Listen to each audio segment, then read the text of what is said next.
사람은 살면서 다양한 사람을 만나고 영향을 주고 받습니다.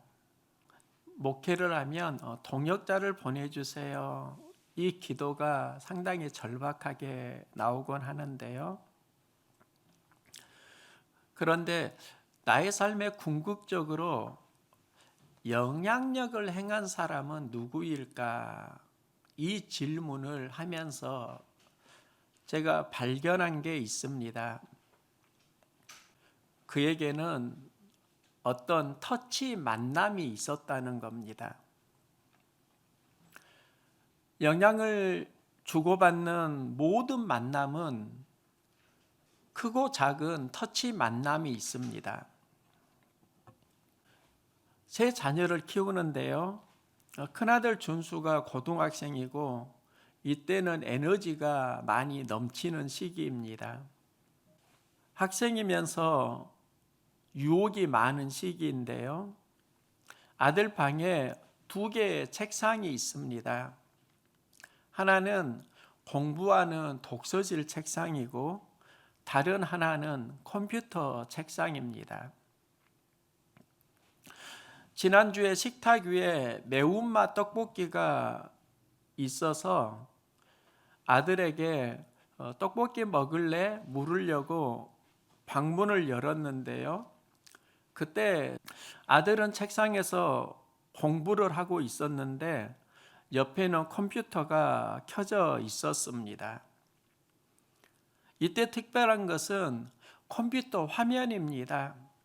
시간 타이머를 켜놓고 아들이 공부하고 있었는데요. 그 시간 타이머는 내가 이 타이머가 끝날 때까지 공부하리라 그런 의도로 타이머를 켜놓고 공부를 하고 있는 겁니다. 이게 나에게 인상적인 이유가 있습니다. 예전에 아들에게 했던 말이 있습니다. 준수야, 실력은 방학을 어떻게 보내느냐에 따라서 많이 달라진다. 계획을 세우고 공부를 해라. 이 말을 할 때 반응이 시큰둥했습니다. 아직 때가 아닌가 보다 했는데 그날 그 알람 설정을 하고 책상에 앉아 공부하는 것을 보면서 이런 생각이 드는 겁니다. 내가 공부하라는 그 말이 마음을 터치한 것일까? 이런 생각을 하는 이유가 있습니다. 삶은 마음을 터치하지 않으면 결심하고 행동하지 않습니다. 익숙하고 편한 대로 살아갑니다. 무언가를 할 때를 보면 그때는 터치 만남이 있습니다. 청년 시절 나를 터치했던 만남은 마음속에 도전이었습니다. 내성적인 나는 교회에서 사역을 감당할 때 부담을 참 많이 느꼈습니다. 부담 마음이 나를 짓누르면 행동하는 걸 피했고요. 도전 마음이 나를 터치하면 그때는 열심히 노력을 했습니다. 작년에 교회 보수 작업을 했는데요. 나름 큰 일이었습니다. 그런데 왜 내가 그 일을 시작했을까? 하나님이 나의 마음을 터치한 게 있습니다. 만일 환경이 되더라도 마음 터치가 없었다면 그 일을 하지 않았을 것 같습니다. 하나님이 나에게 주신 마음은 텃밭이 있는데 그곳에 창고를 지어라. 또 물질이 허락되는 만큼 한번 해보아라. 이게 제가 처음에 하나님이 터치한 마음이었는데요. 계속 일을 하면서 하나님은 또 내 마음을 터치하시는 겁니다. 그 순간을 감당할 수 있는 용기를 주셨고 낙심을 이길 수 있는 은혜를 주셨습니다. 그래서 교회 외벽 모두를 보수할 수 있었습니다. 처음에는 그걸 할 수 있다고 생각하지 못했습니다. 그런데 하나님이 자꾸 마음을 터치하시고 때로는 용기를 주시고 또 그 상황 속에서 감당할 수 있는 지혜도 주셨습니다. 그러면 그때 경험한 용기와 지혜는 지금 생각해 보니까 하나님의 마음 터치였습니다. 하나님의 마음 터치가 있을 때 그 일을 감당할 수 있고, 할 수 있더라도 하나님의 마음 터치가 없으면 그 일을 할 수가 없습니다. 인생이 무언가를 이루어 갈 때는 하나님께서 마음을 터치해 가시는데요, 그 터치하심을 통해서 사람은 성장합니다. 터치하심을 느낄 때, 그 터치에 민감할 때 영은 성장하게 되고, 그 터치를 느끼지 못하고 둔해질 때 영적으로 말하면 영은 저주를 받을 수 있습니다. 나병 환자가 왜 저주받은 질병인가? 터치에 무감각하기 때문입니다. 아무리 하나님이 터치를 해도 그 분야에 민감성이 죽고 영이 열리지 않으면 사람은 성장할 수 없는 겁니다. 신년에 경험했으면 하는 은혜가 있다면 터치 만남입니다. 우리 선원 공동체가 신년에는 터치 만남을 많이 풍성하게 경험하기를 소망합니다. 12년을 혈류증으로 알아온 여인이 있는데요, 12년 동안 병에 걸렸다면 긴 세월입니다. 12년 동안 병을 고치기 위해 노력을 했는데 고침을 받은 게 아니라 병은 더욱 악화되었습니다. 이제는 소망을 품기 어려운 삶을 살아갑니다. 인생은 눌리고 버티는 삶입니다. 의사에게 소망을 걸었는데 도리어 많은 괴로움을 받았다. 가진 돈을 다 소비했다고 성경은 기록합니다. 건강을 잃고 돈도 없다. 게다가 혈류증은 사회에서 부정한 질병입니다. 사람들은 혈류증을 부정하다고 피합니다. 사람들과의 관계도 단절됩니다. 그러면 건강 잃었지요? 돈 소비했지요? 사람들과의 관계가 모두 다 끊어졌습니다. 인생은 밑바닥입니다. 그녀가 어느 날 예수의 소문을 듣는데요, 이 소문을 다르게 말하면 복음이라고 할 수 있습니다. 그녀가 들은 그 복음은 이런 겁니다. 소경이 예수님을 만나고 볼 수 있었대. 중풍병자도 예수님을 만나고 나음을 입었대. 죽은 사람도 살아났대. 이런 이야기를 자꾸 들으니까 나도 예수님 만나면 고침을 받을 수 있지 않을까? 이 생각을 합니다. 이 생각이 믿음입니다. 믿음이 무엇인가? 생각에서 하나님과의 터치 만남이 있는 겁니다. 하나님과 터치 만남을 경험하면서 나도 예수님을 만나면 고침을 받을 수 있겠구나, 구원에 이르는 믿음의 생각을 합니다. 그 여인의 삶을 보면 상처와 두려움이 지배하는 그런 삶을 살아왔습니다. 건강 잃고 돈 허비하고 부정한 질병으로 인간관계 무너지고 병은 만성이 되어가고, 이런 삶이 12년 이르면 자존감 바닥을 치고요, 마음은 낙심과 낙담으로 부정적으로 침몰의 삶을 살아가고 있는 것이지요. 예수의 소문을 듣고 구원에 이르는 생각을 한다? 그녀의 믿음에 하나님이 터치한 겁니다. 예수의 옷에 손을 대면 구원을 받으리라. 그 믿음의 터치가 그녀의 삶을 전환시키는 계기가 됩니다. 우리의 삶이 새롭게 전환되려고 하면 우리의 마음은 하나님의 터치를 경험해야 합니다. 그리스도인은 보통 두 가지 생각을 합니다. 바울은 골로새서에서 위의 것을 생각하고 땅의 것을 생각하지 말라. 그러면 위의 것이 무엇이지? 그 전후 맥락을 보면 위의 것을 생각하면 하나님의 사랑을 받게 되고 긍휼, 자비, 겸손, 온유와 오래 참음으로 옷을 입고 또 서로 용납하고 피차 용서할 수 있고 이 모든 것 위에 사랑을 더하는 힘을 내게 되고 또 평강을 위하여 부르심을 받고 감사하는 자가 됩니다. 그러니까 위의 것을 생각하면 긍휼, 자비, 겸손, 온유, 오래 참음, 용납, 용서, 사랑 그리고 감사하는 마음이 생긴다는 겁니다. 그런데 땅의 것을 생각하면 경험하는 게 있습니다. 음란과 부정과 사욕과 악한 정욕과 탐심이니 탐심은 우상 숭배니라. 그러니까 위의 것을 생각할 때 우리 안에 자라는 것과 땅의 것을 생각할 때 우리 안에 자라는 게 다르다는 겁니다. 우리의 영은 위의 것을 생각하면서부터 건강해집니다. 그 뒤에 관계 이야기를 합니다.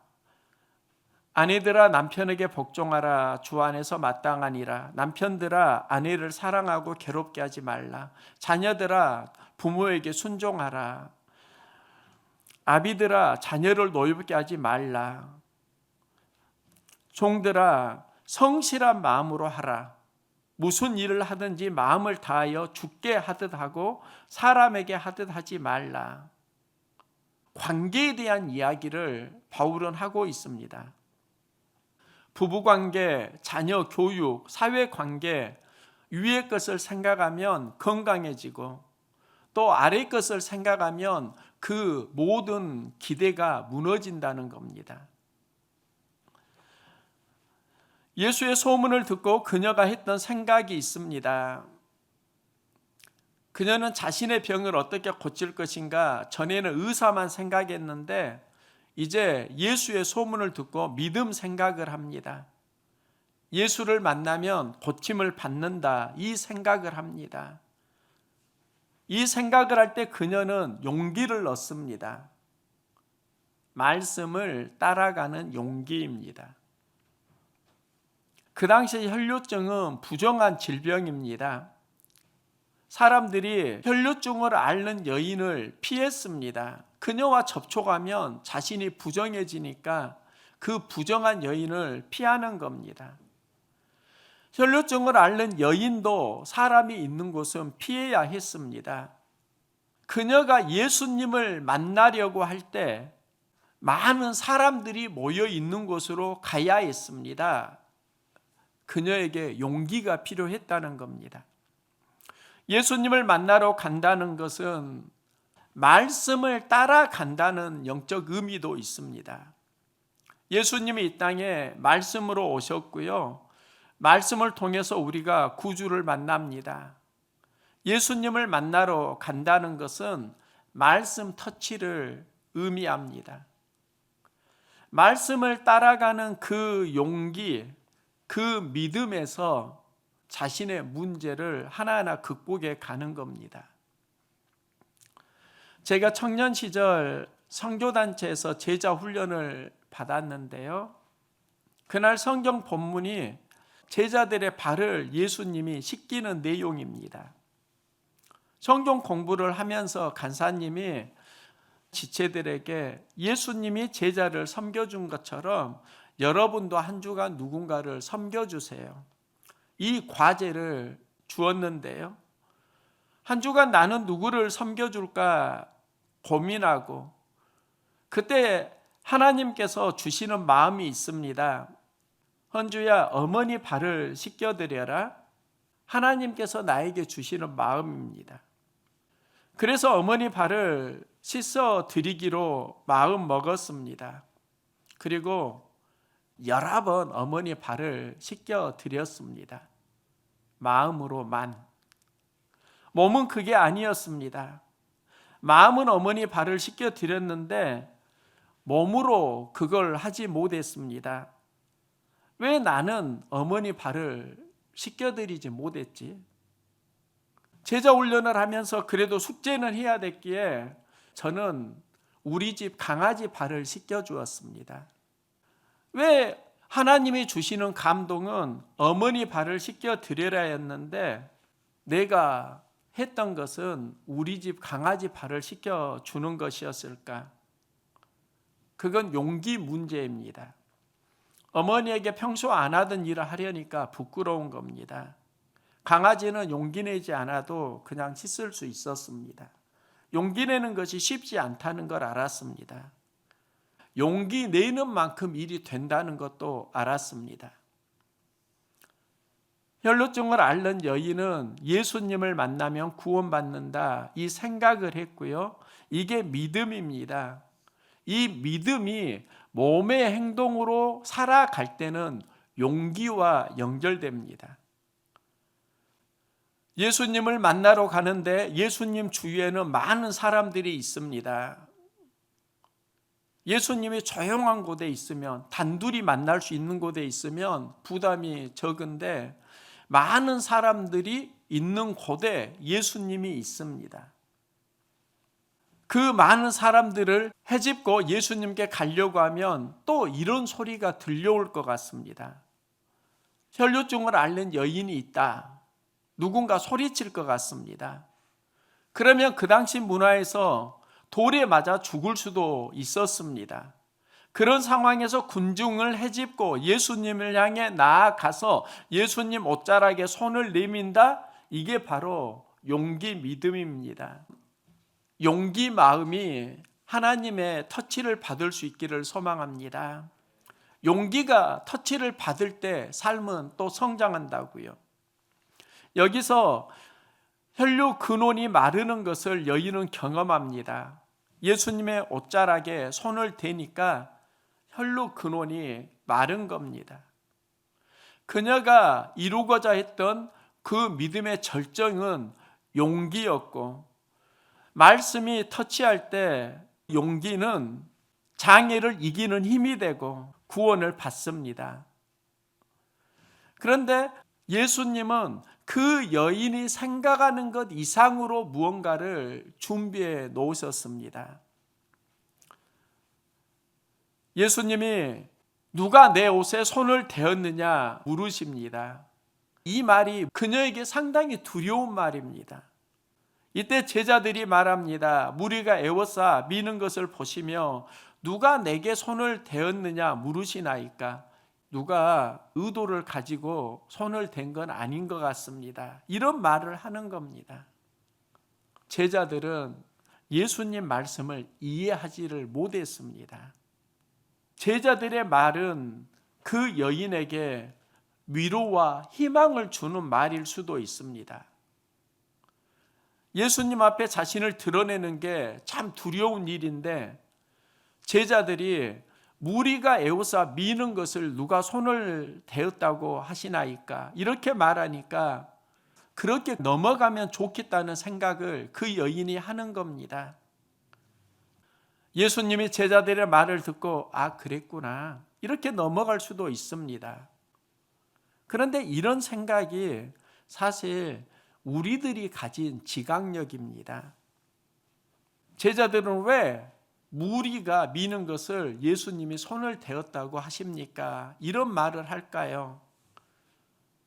제자들이 예수님과 동행하지만 마음 터치가 없는 겁니다. 서로 마음이 터치되지 않은 상황에서 다른 이야기를 하면 참 힘든 겁니다. 예수님 마음을 모르고 자기 생각으로 살아가는 것이지요. 이때 혈루증을 앓는 여인이 자신이 행한 일을 예수님께 고백합니다. 이 여인의 입장을 보면 이 과정이 얼마나 힘들었을까? 안쓰러운 생각도 듭니다.